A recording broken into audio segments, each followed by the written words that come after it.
Hello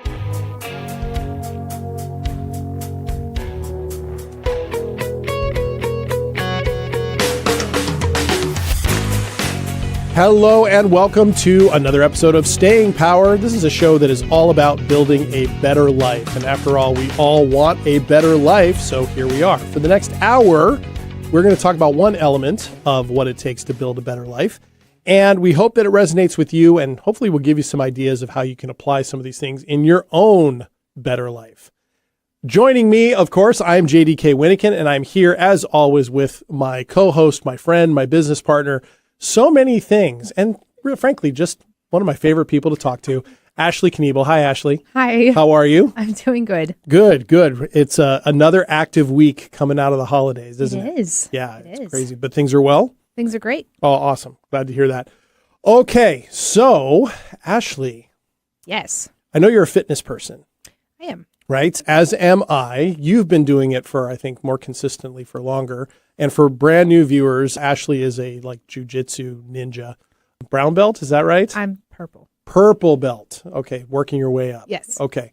So I want to talk a little bit about fitness today. Okay, does that sound okay to you? Sure. Okay.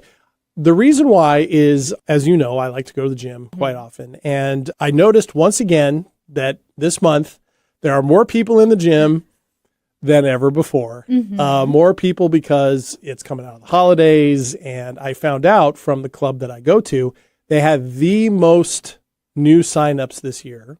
Really? Than they've ever had. And this is a club that's been in business since the 1970s. Okay, the most. Several hundred, as a matter of fact. And so it's been very, very busy in there. And I caught myself being rather cynical the other day because I was like, let's see how many of these people are here at Valentine's Day, right? Because that is the old adage, and it's actually proven to be true, that this is the time of year coming out of the holidays, more people join the gym, but by the middle of the following month, like resolutions, they've been gone. Yes. Right? Okay. Yeah. So, but what I want to talk about is not so much of that. I was going to say, that sounds very near and dear. It is. I want to talk very about that. Personal. But I want to talk a little bit about why that might be the case. Okay. And here's the thing, and it comes from a situation I'm going to share a little bit later in our 2 minutes of triumph. Okay. But it comes from that. I wonder if the reason why so many people start a fitness journey and then end it so quickly is because they are going in as outcome focused rather than process focused. Sure. Okay. And what I mean by the process is this. It's not a bad idea. If you want to lose weight, going to a gym is a great way to go, right? Now, depending on what the goal is, I want to lose 50 pounds in 3 months. That's unrealistic. Right? 50 pounds in a year is actually somewhat unrealistic if you want to do it that way. But I think people get this idea in their head that if I'm going to lose this weight or if I'm going to reach this goal, I have to be able to do such and such and such every single day or such and such every single week, no matter what, no matter what, no matter what, no matter what, right? Which seems to me not very realistic when it comes, because our day in, day out lives bring in new stress, bring in illness, job problems, relationship challenges, just bad days, whatever. Instead, I'm wondering, why do we not focus more on the fact that by going to the gym on a regular basis, we're actually preparing ourselves to live better, more effectively, more healthy every single day, and give ourselves more opportunity longer in life to have basic things like mobility, flexibility, right?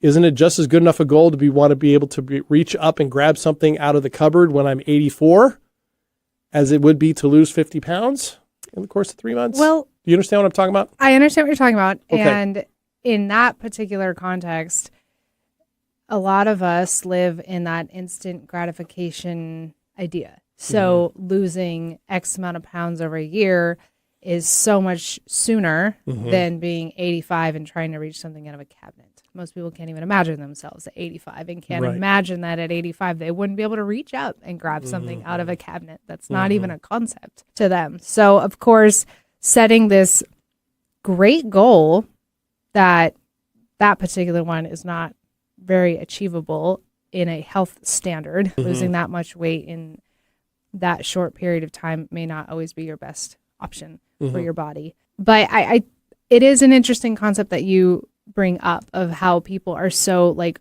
end focused instead of process focused. Right. And part of it, as you said, is people start it in the beginning of the year, which in my opinion is like one of the most trying and difficult times, because usually where it's coming from is they spent the last 2-ish months. Some people start partying around Halloween.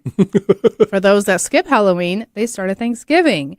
And then they're doing this for 6 weeks, all the way through the holidays. And then they feel like garbage. They've consumed so much stuff that's not good for them, that's out of the ordinary. Lots of sugar, lots of alcohol, lots of sweets and salt and all this stuff. So they feel terrible. So they're like, well, I have to do an extreme measure to expedite what I just did to myself the last 6 or 8 weeks, which that's kind of like the hardest time for your body to be able to accommodate such measures, and for you to prepare mentally and physically and whatnot to prepare that. It's one thing if you're just going to reduce the amount of sugar and salt and alcohol that you just were doing at such heightened levels. Just cutting that out would make a huge difference on your body. But then to be like, okay, not only am I going to cut this out, but then I'm going to add in a gallon of water every day and cardio 5 days a week and weightlifting 5 days a week and only eating vegetables and fruits and brown rice and chicken. Like, really? In what other area of your life have you done something so extreme and were successful? Yeah. It's not very often. It's just not. I love how you laid that out. You know, I mean, it's great if you can. There are some people that have done it. There are. But majority of people, that is a really large reach. It is a large reach. And the people who tend to do it are people who are in that business, right? Who tend to be or connect to people in that business. I love how you laid that out, because January is also a period where biologically in our biorhythms, we're moving more slowly anyway. It's wintertime. Yeah, we're hibernating. Right, we are. We're wintering. It's actually a thing. We slow down. There's a reason why our comfort foods of the winter are different than our comfort foods of the summer. And it's not just because of the association that we build up over time. It's because actually think heavier foods in the wintertime help us rest, help us recharge, help us build up. So trying to, that pendulum swing going from what a nutritionist friend of ours calls sugar season, right, into non-sugar season. Although I don't think sugar season ends at Christmas. I think it ends after Valentine's Day. Yes, I would concur. Right. But nevertheless, I think you're right. And laying that out so clearly is part of the point, right, of what I'm talking about. Because an outcome to lose weight or want to get healthier, obviously, is something we all could spend time doing.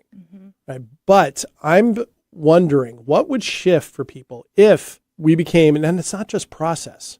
Why isn't the goal of being healthier and having more bodily freedom for longer itself not the goal that we go into automatically? This is just the best for us. We can say the same thing with diets and nutrition, speaking of that.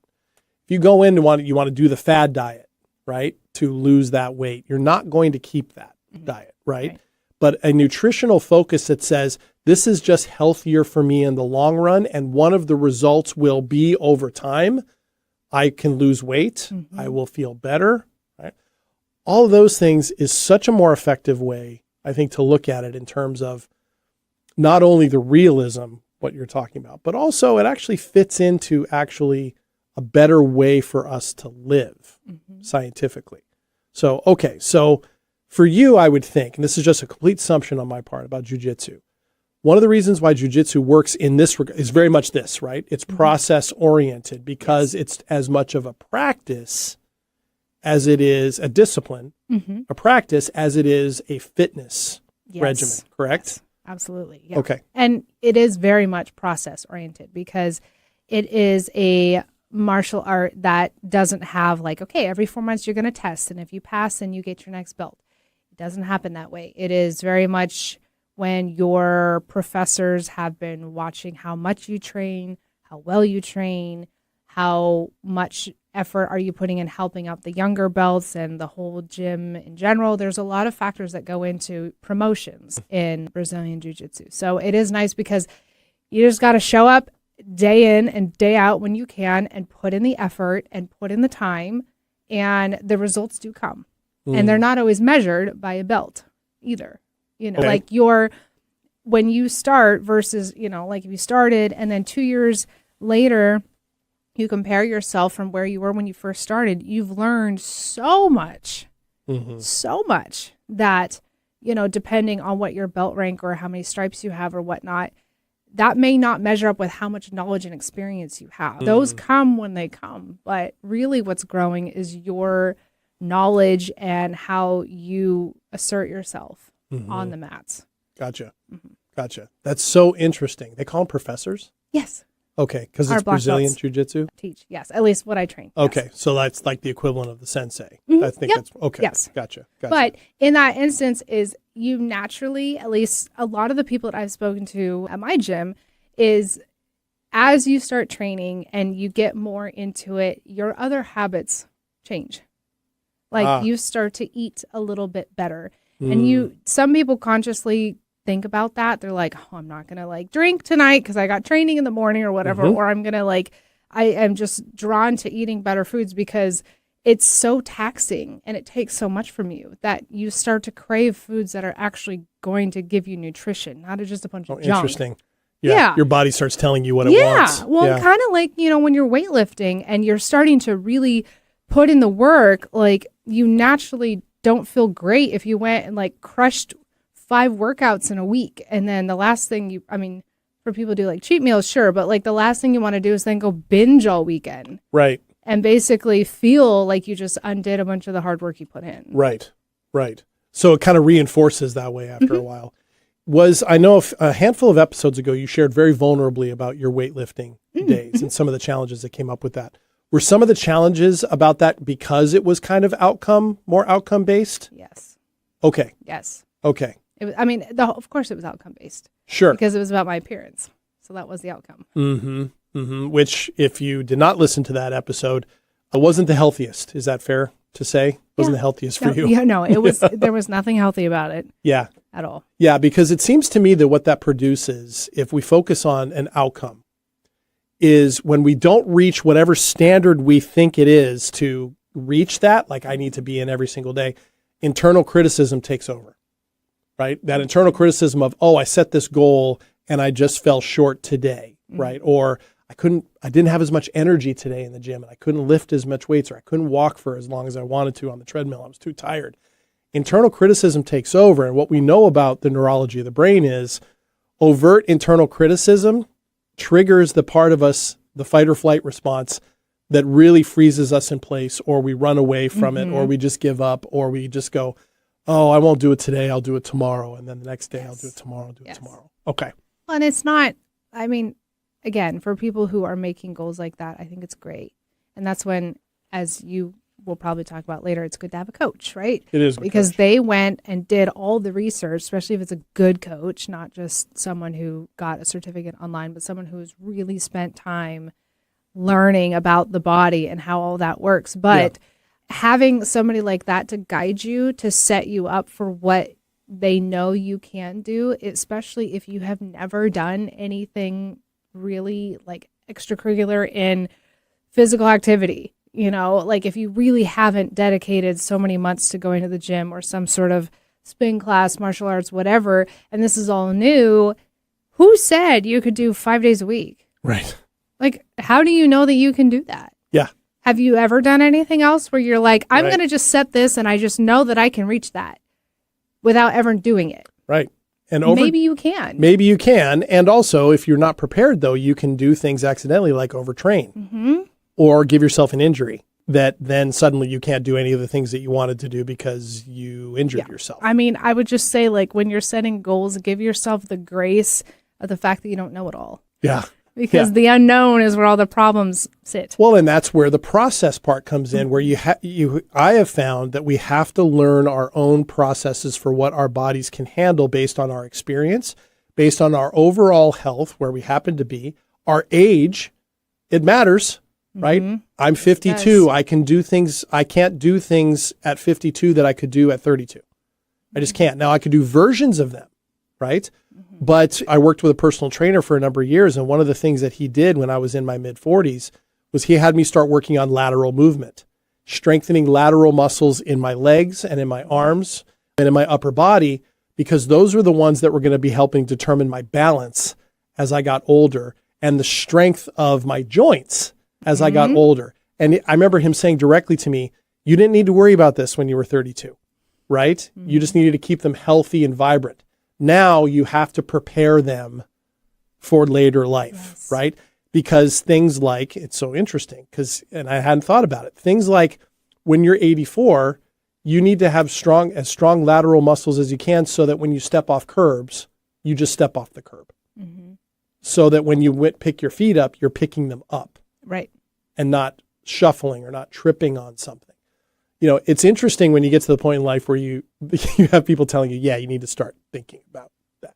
Yeah, it's weird. You're like, but that's so far away. Yeah, but it's not. But the preparation starts now. It does. It does. And if you develop injuries or chronic conditions in your 30s, 40s, and 50s, that's going to have a direct effect on how things go in your 60s, 70s, and 80s. And so having that fitness down for that reason is important. And so really the thing is, goals are good, but I think the problem can be if goals is all it is, the process becomes invisible.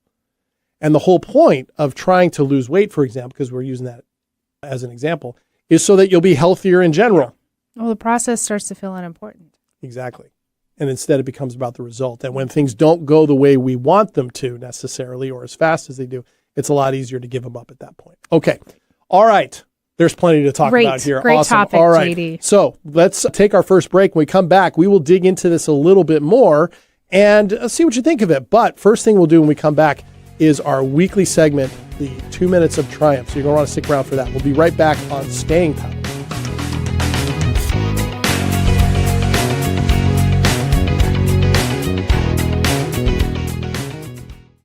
Imagine home. The smell of coffee, the sound of a lawnmower, the sun's warmth on your face. Free to be yourself, surrounded by love that helps you grow. This is a place to call home. That's an American dream we all deserve. But in 50% of U.S. states, you could legally be denied housing if you are LGBTQ+. Get the facts and hear real stories at lovehasnolabels.com. Brought to you by Love Has No Labels and the Ad Council. Are you ready to discover remarkable stories of resilience and cultural connection? This is Diaspora, a show sharing the journeys of first-generation immigrants from the Indian subcontinent now building their lives in North America. Inspiring, insightful, and always engaging, Diaspora offers a unique perspective on the immigrant experience. Join me, Aditya Mehta, my guests, on the Diaspora Show every Wednesday at 2 p.m. right here on KKNW. There's a reason they invented the internet. It's called 1150kknw.com. Welcome back to Staying Power. JD here with Ashley. Hi. And we are talking about one of our favorite things, fitness and effective fitness, and talking more about embracing the process and the overall benefit of it rather than getting too caught up in specific goals, because there's a big difference between the two. So we'll get back to that in just a minute. But first, it's time for our weekly segment where Ashley and I each take 2 minutes to talk about something that happened in our week, and we share about it with each other, all in the name of vulnerability, openness, and you get a chance to see us the way we see each other as human beings just working their way through, trying to build a better life. This week, it is a 2 minutes of triumph. Here we go.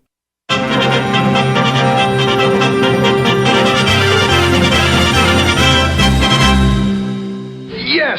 The classic. Going back to the classic. Yes. All right. Ashley, what is your triumph for the week? Oh, I'm so happy. So happy. It's a little bit of a cross my fingers, but I feel very confident that this week I am closing in on 2 very large projects at work that have been in the makings for at least 3 months, give or take. Yeah.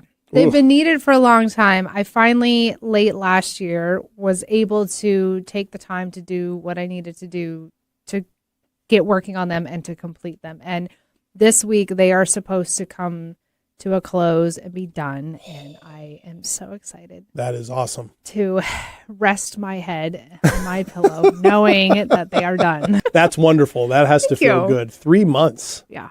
Ooh, yeah. I know you've been doing some big reorg stuff in your business. So that's great. So do you think it's going to open up more time? You're in a busy job, so the time might get filled, but is it going to be more of a change in bandwidth, change in energy, stress? Yes. I don't think the workload is going to change, but the type of work in the load will, I believe, from what Okay. I can foresee and plan for. And it's going to open up things that I would like to do. So I am very excited. That is awesome.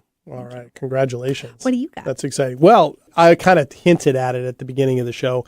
I had such a great week fitness-wise because of a conversation that I had with my health coach, my friend Sean, who, by the way, is going to be coming on the show in the weeks ahead. So I'm excited to bring him on to talk about that. But we had this conversation because listeners know, and Ashley knows very well, my last 4 or 5 months, a lot of juggling, right? I'm doing a lot of different things. And one of the areas that I found it hard to really stick with was my fitness practice, right? And my nutrition a little bit, but more of the fitness practice. I wasn't getting as much movement in, walking, things like that. I wasn't getting in to do my scheduled workouts as much as I could. And I was having the hardest time figuring out why, because I enjoy going to the gym. I do. I've done it long enough that I know my way around the weight room, right? I know the process. I know how to safely do things, right? All of that. So I enjoy it. But I was so stymied for a long time. And to be fair, Sean was too, my health coach. Finally, I had this realization that I wasn't going into the gym very often because I felt like I needed to be going in at the highest level of energy because that is how I'd been doing it before my schedule got crazy. And he said to me, he's like, well, what would it be like if your energy is 1 through 5 and 5 is the highest and that's what you're used to, what would it be like to go to the gym when your energy is a 2? What would that be like? What could you do there? Like even if you had to reduce the amount of weight or the amount of reps you were doing, could you try that? And I just kind of went, I could try that. Let me see what happens. I started doing that a couple of weeks ago, and all of a sudden, everything kind of clicked again. And over the last week, I hit every single one of my marks on my workouts, on movement, on water consumption. It just felt really good, not because I was at peak energy, because I haven't been for a long time, but by going in and going, I'm going to go in at a 2, and whatever comes out of that is going to be better than anything I could have done if I wasn't coming in at all. That's what changed things. And that's what got me thinking about this topic. Nice. About this. Because I was realizing I was holding myself to a set standard for a pattern of energy and time, honestly, that no longer exists, at least not right now. I hadn't made that adjustment. And so instead of saying, okay, I can shift down to a 2 and just see what works, I was holding myself to, no, I can only go in if I'm at a 4 or a 5 because I have to keep up that standard. My coach looks at me and goes, have I ever given you the impression that the only time you could go in was when you had this high level of energy or you had to hit the same weight and the same reps every single time? I would rather you just tell me in the notes of the app we're working with, hey, I was gassed by the end of this, so I only did this many reps, and that's why. So I started doing that. And what I realized was I was holding myself to a standard at a level of pressure that just wasn't workable. And instead of going in and doing what I could, I was allowing it to produce cost for me by not going in at all. Interesting. Yeah. Okay. So this past week was fabulous. Well, congrats on hitting the marks. Thank you. And I'm so By the way. sore today because my upper body was the last one that I did. And I'm sore. My shoulders, my arms, the crooks of my elbows. You're sore, but it's a good sore. I was going to say, your 85-year-old self is going to thank you. He's going to thank me. So, Right. Exactly. Because I'm going to be able to pull stuff out of the cupboard. That's right. Everybody's going to be calling upon me. Wow. Yeah. Right? I mean, you're tall, so that already helps. That part That helps. is part of it. I can't That imagine part what kind of cupboards you're pulling from. Yeah. Or I'm going to pull out of them. Yeah, exactly. Exactly. Sheesh. Okay. Yeah. So Interesting that you say that, though. Why is that? Because I have done. That's kind of been my practice. It's just funny that that's like the conversation you and your coach had recently. because that's like a fundamental thing you already do. Yes, in a way, because I do Brazilian Jiu-Jitsu. I do go to the gym also. Those are kind of like my 2 things that I do for physical activity.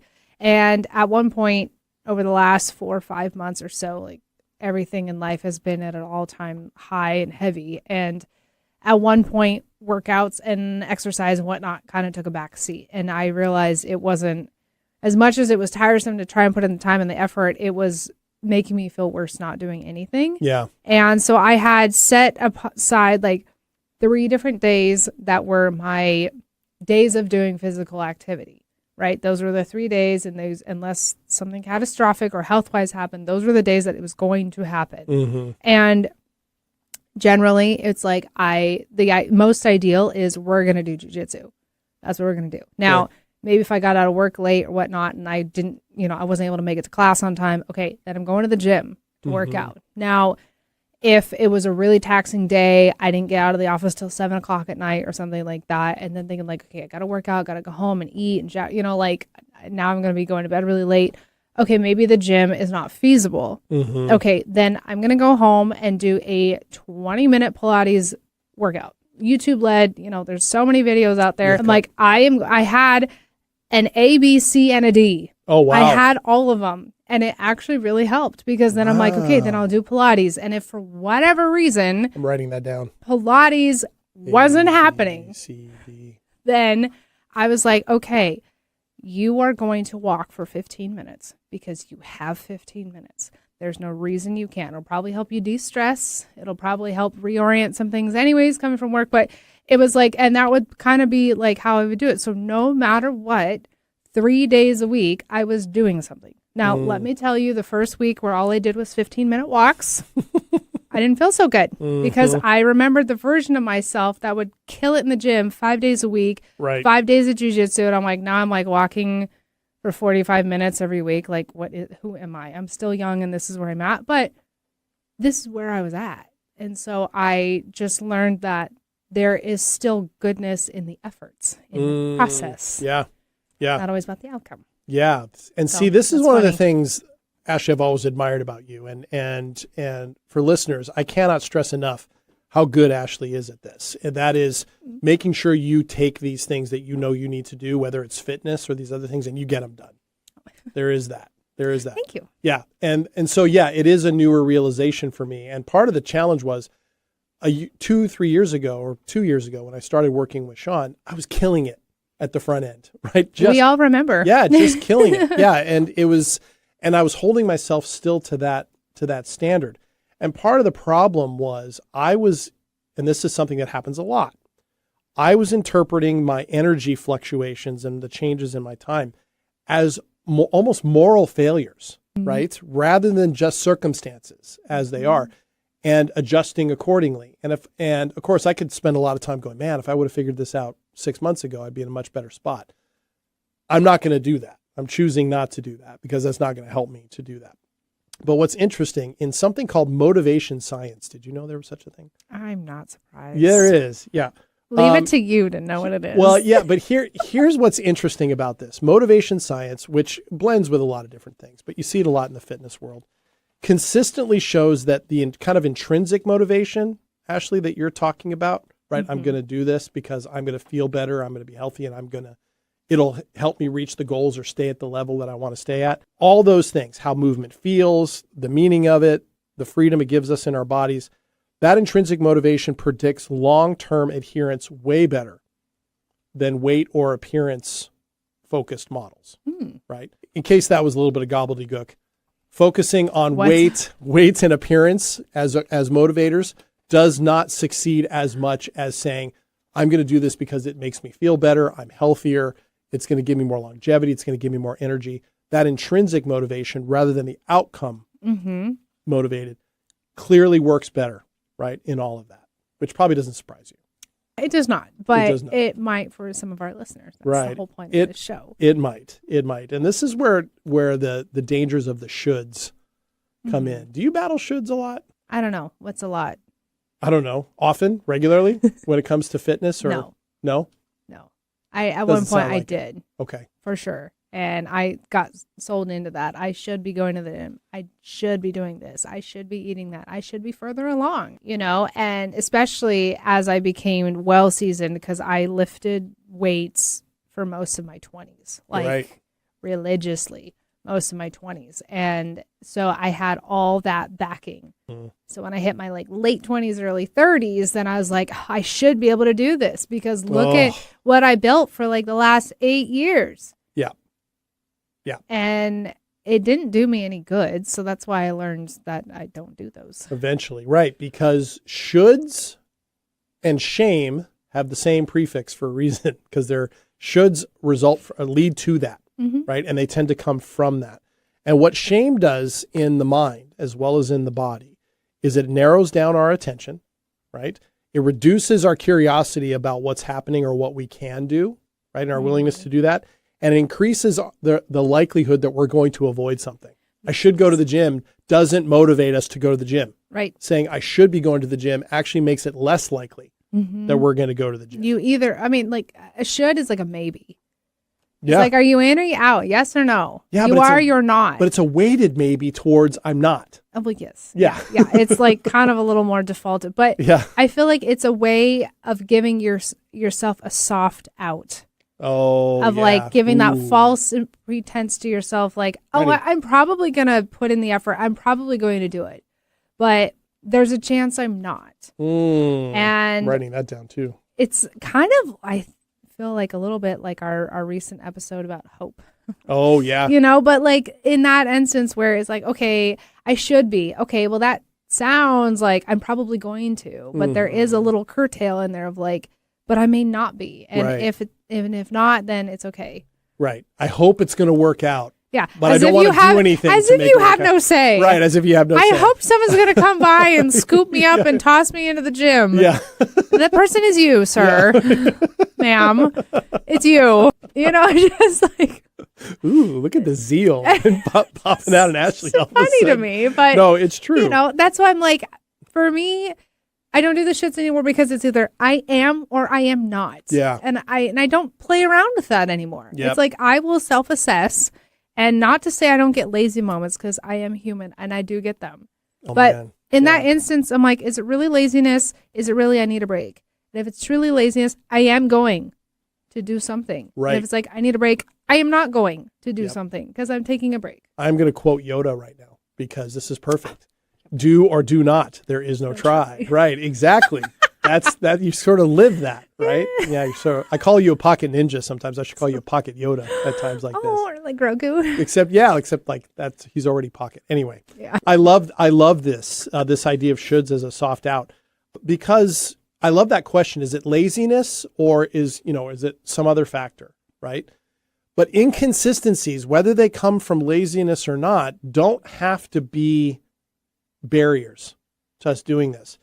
But if we have rigid expectations about how we should be doing something because we have this outcome, or whether it's realistic or not, any inconsistency feels like a catastrophe. Right. Rather than just a normal part of the ebb and flow of life. That was my problem, right? I was holding myself to this standard of I can't feel this inconsistent. I can't have these same difficulties in order to be able to perform the same way. And Sean's question to me was, why do you have to perform the same way? Why don't you just match where you're at and see what happens? And of course, what's happened is every time I started assessing my energy. Where's my energy today? Am I at a 1 or a 2 or 4 or 5? This whole past week, I was at about a 2.5 or a 3. And I'd go into the gym. And of course, what happens? I walk for a few minutes. I jump on the exercise bike to warm up. And suddenly I bump up a number, right? I go from 2.5 to 3.5 or 3.5 to 4. And all of a sudden, okay, feels good to be in here. I actually can do this. And it builds energy. Well, there is something to be said. I assume you would agree. I'll let you actually answer. But when you go in, because like you were saying, you get in there, you get like your warm up going, and then all of a sudden your energy's bumped up a little bit. There is something about the energy of other people working out. There is. When you go in there. There is. And I'm not talking about like people slapping chalk and like taking selfies in the mirror. I mean like people who are just in there, just putting in the actual effort and breaking a sweat and working hard and hitting whatever their goal is or whatnot. And maybe they're not even hitting their goal, but they're in there doing something. Yeah. And when you get around people like that, all of a sudden you do get a little bit more like, oh, I'm in here too doing this also. Okay. Yeah. And you start to feed off Yep. of that energy. Yep. You may not be bumped up to a 5, But I have found in the times when I'm in a slump and I still go and I'm like, I am just going to walk on the treadmill. That's all I'm going to do. Yep. And there's some moments where that's what I do. And then there's some moments that was my intention. And then I go in there and I see people working out and I'm like, okay, I'm going to go hit some weights. Yeah. Or I'm going to go do something. And then all of a sudden you get like find the a energy. little boost. Yeah. Yeah. Yeah, you build more capacity in the moment. It reminds me of back when I did my triathlon days, where the day of a race, you always swam a bit better. You always rode a bit faster. You always ran a little bit longer because all these other people were around you, Sure. pushing you. And then you have people along the sidelines cheering you on. There's something about that that's super powerful. Now, and that's what I used to have to remember when I was training by myself. I bet. Right. Oh, when you're Jeez. training on your Slog. own. Oh, man, it is a slog. But nevertheless, it kind of fits in with what you're talking about. All right. So let's take our second break. And when we come back, like we do in every third segment, we always like to talk about practical applications and things that you can do to do this. So we'll come back and we'll talk about some things, some suggestions that maybe you can try out if all this resonates with you about your own fitness and movement journey. We'll be right back here on stage.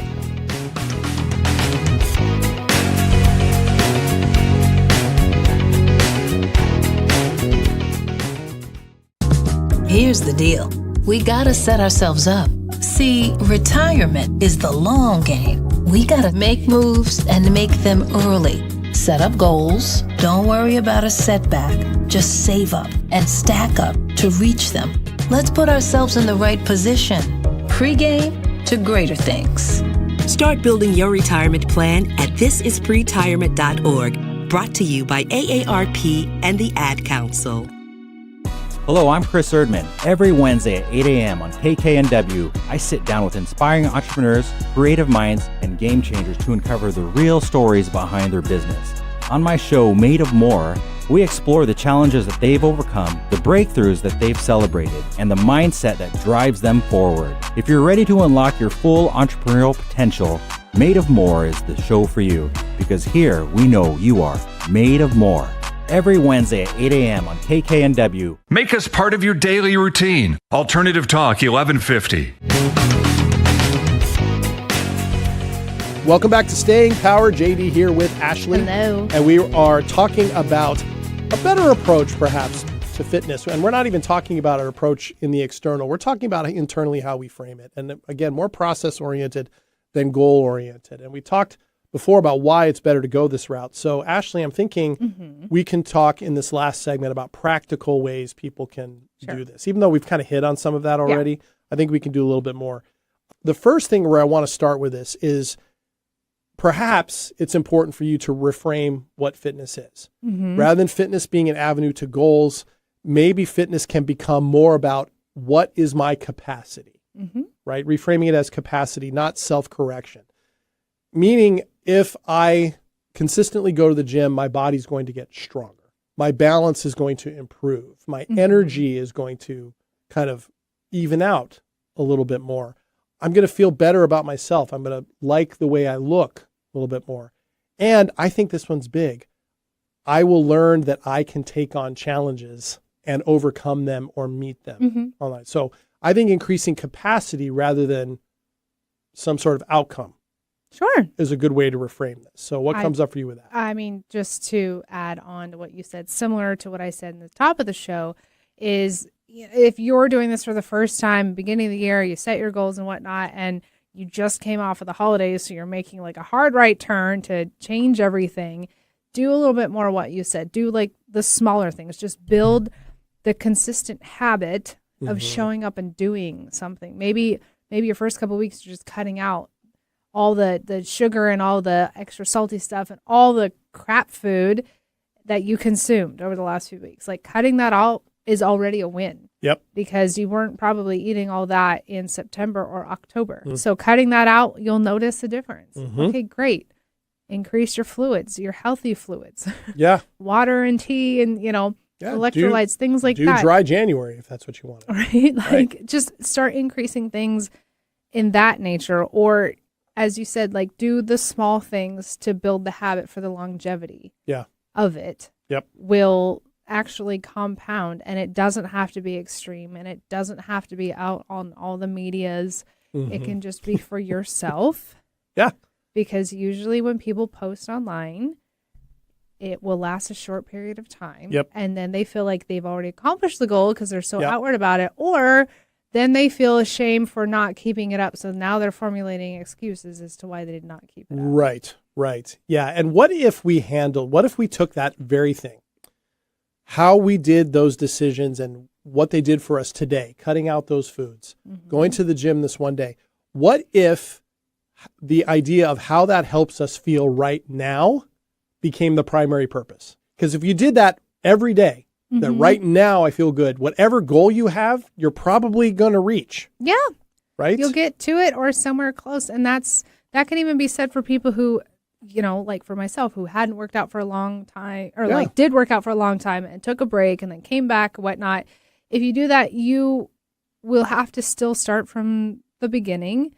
You can't just go hard into it and assume that you can lift the same amount and do the same things that you did back when you were so dedicated to it. You have to take those small, grease up your tendons and all your joints and get them used to how much effort that they're going to have to support. Absolutely. From whatever activity you choose to do.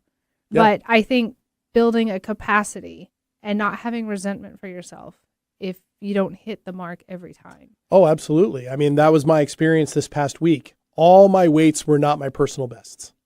They just weren't. I could not do them. I mean, I suppose I could have, but not in the amount of reps that I wanted to do and not based on the energy level I had. So I had to adjust them down. And that was a bit of an ego hit. I'm not going to lie. I didn't like that very much. At the same time, when I framed it this way in my mind, that's just where I'm at. I got to work myself back. It was so much easier to do that because I felt great that day. I feel great today.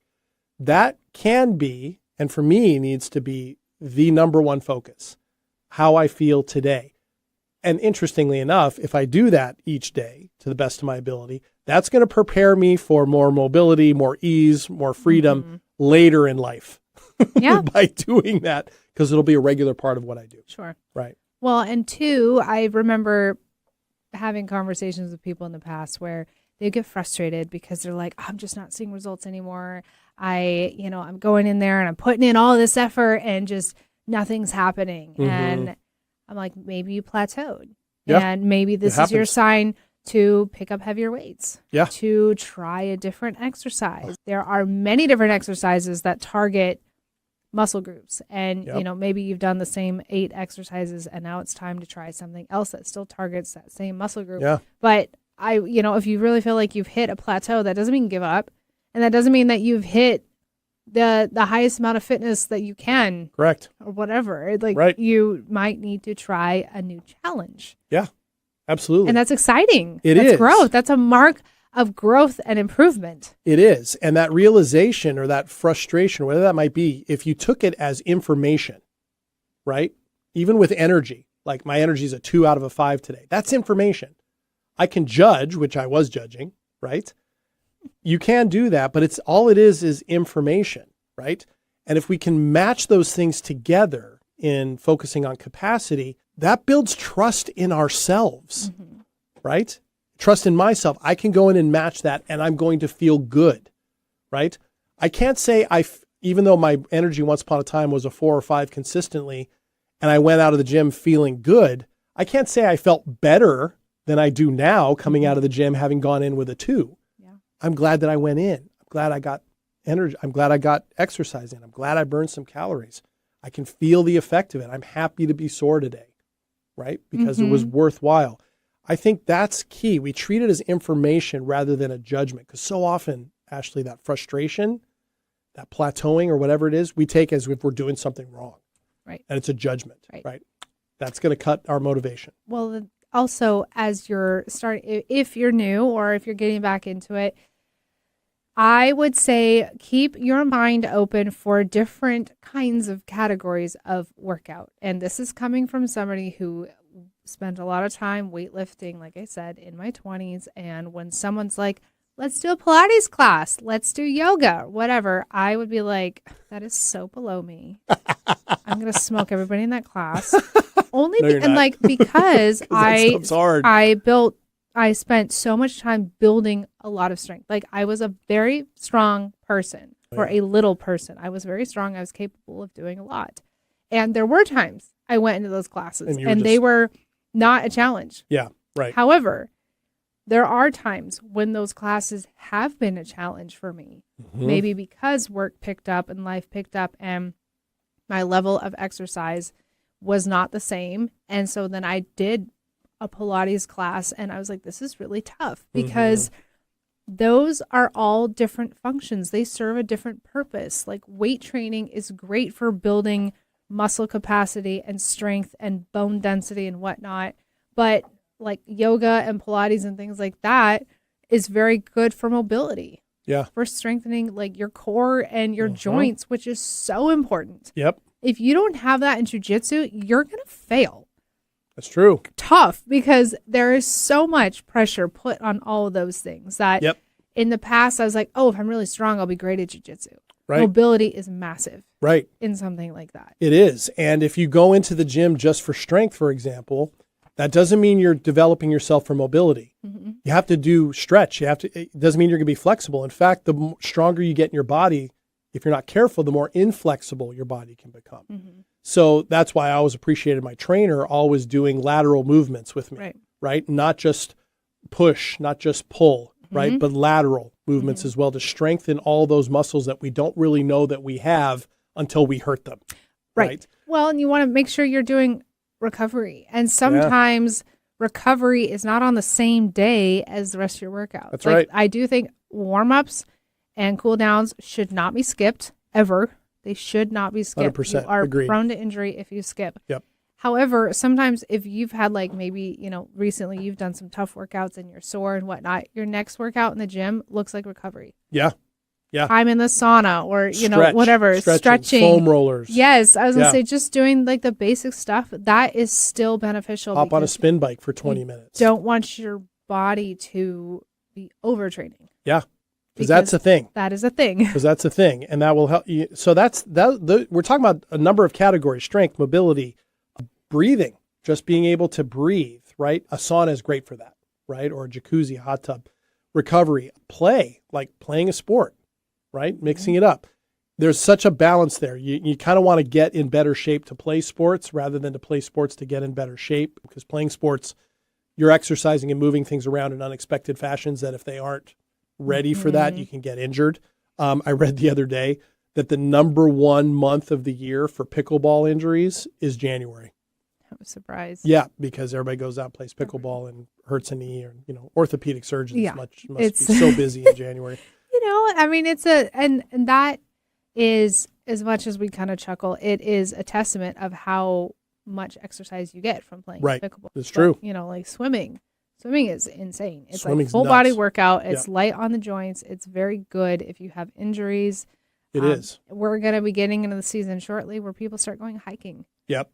Hiking and walking. Huge. Hiking and walking huge is exercise. shown time and time again as being the most effective way to build fitness and to build strength in the heart and to lose weight, is just by simply walking and hiking. Swimming is fantastic because your body's not spending any time cooling itself down. So all of that effort is going into your muscles, going into your joints, going into your bloodstream. All of that is good. Now, some people like that more than others. Cardiovascular. Yeah, absolutely. Those are all things, which is what I loved about triathlons, right? Because you mixed everything up. Like swimming is so humbling. The last time I used to swim a bunch as a kid, and then the last time as an adult, I swam like one lap and was like, gassed. Oh my gosh. I know. Yes. Yeah. It was crazy, but it's also good for people who have injuries because you're not running on a treadmill or on pavement. Yeah. You're not, putting all this pressure on all of your different functions. It's true. It feels great. It feels really great. I remember swimming a triathlon once in the Russian River in Northern California. And the way the route went on the race was you swam against the current going up for the first part of the lap and then with the current on the way back. And I remember the glorious feeling, I'll never forget it, of getting to the buoy and turning around into the current and feeling the current pick me up. And suddenly you feel like a superhero because you're swimming and it's less effort than you needed to go up the front end of the lap and you're just flying, right? It was fun. It was fun. That's a good one, right? All right. So in this sense, what we're talking about more of rather than focusing so much on this goal that you want to get to, even though it's okay to have them, maybe starting with a question like, what does my body need today? And what is it able to do today? Would be a great place to start, even with that goal in mind. Because in the end, whatever your goal is, fitness, exercise-wise, doing the thing that will help you, sweat a little, burn some calories, is the thing you need to do. Yes. Right, to get there. It's not just wishful thinking. Of course, what you're putting into your body too, nutrition, hydration, that matters too. And some days that might be all that you can do. And frankly, some days that's all you should do. Resting days. Shouldn't be in 7 days a week. Right. And then what would be supportive? Like what would be the best thing and who could support me? Or what do you need? Accountability, I think, matters, right? Absolutely. Or at least letting people know this is what I'm struggling with, which is why I've had to actually deliberately sit down in the app where I communicate with my coach on and say, hey, I didn't quite make it here, right? And I don't like doing that. I want to be able to make those things. But I've had to tackle that and go, okay, and of course he writes back going, that's fantastic. Don't worry about it. That's great. Next time, stay right there. Like I had this experience where I had to set this round of 3 things, Bulgarian split squats. And my right knee is a little twingy still from my car accident back in July. And I noticed in the 3rd round, which was great because it didn't hit me till the 3rd round, the 3rd set, that it was getting a little tweaky and I couldn't do the 10 reps on that knee and I got to 6. And I wrote him that. I said, just so you know, I only hit 6 because my knee started to bother me. He goes, okay, next time we do this one, just do 6. Each round on that one, let's not push it. And then if you feel like you can do extra ones at the end, do that. And I went, oh, okay, that's great.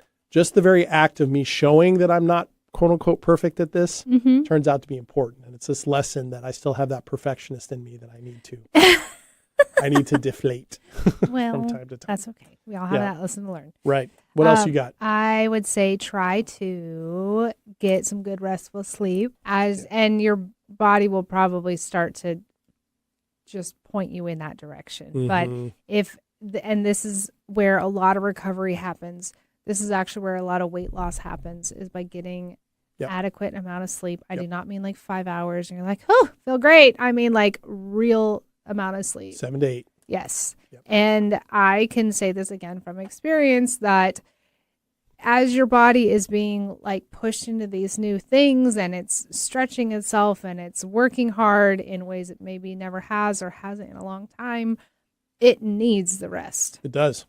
It needs it. Your brain may not feel like it and you're like, I want to stay up and watch TV and scroll around and whatever. Your body needs it. It does. And I would add one piece to that I have found really helps. Make sure, if best as possible, not to eat 2 hours before 2 hours before bed at minimum. So, because your body, as a friend of mine put it to me, your body's organs need to rest and repair at night. And if you're eating late in the evening, it's spending time digesting, which is a full-time activity for your entire body. Yeah, it really is. And so you're not getting the rest it needs. You're making it work at a time when it's supposed to be recovering. So do the best you can, which is one reason why midnight snacks and late meals are absolute murder if you're looking to do that. So anyway, that's just my own experience. It's a smart because I like to eat at night. Well, I still like my olives, so. Olives are good. We need to talk about that because I've adopted some olive stuff because thanks to you. Yes, we'll talk about that. Ooh, okay. All right. We've come to the end of this episode, believe it or not. Ashley, this was great. This is a good one. Thank you so much for jumping in on that and sharing your experience. We hope it was helpful for all of you listening. Remember, you can catch us as a podcast wherever you get your podcasts. We have over 100 episodes for you to go back through and visit. We also have a number of episodes up on our YouTube channel. We hope that you'll visit there and subscribe and leave a review for us. We'd love that as well. In all those locations, as well as at our radio home, 1150 AM KKNW in Seattle, you can find all the information you need on how to reach out to Ashley and myself directly, including stayingpowershow@gmail.com. We have more things coming soon. We're excited to share with you in weeks ahead, different ways to communicate with us, and also so we have some support coming along the way. We're excited to share that with you. We'll be back next week for another episode. And of course, I am JD. I'm Ashley. And we are so happy that you were here. See you next week. Bye. Take care.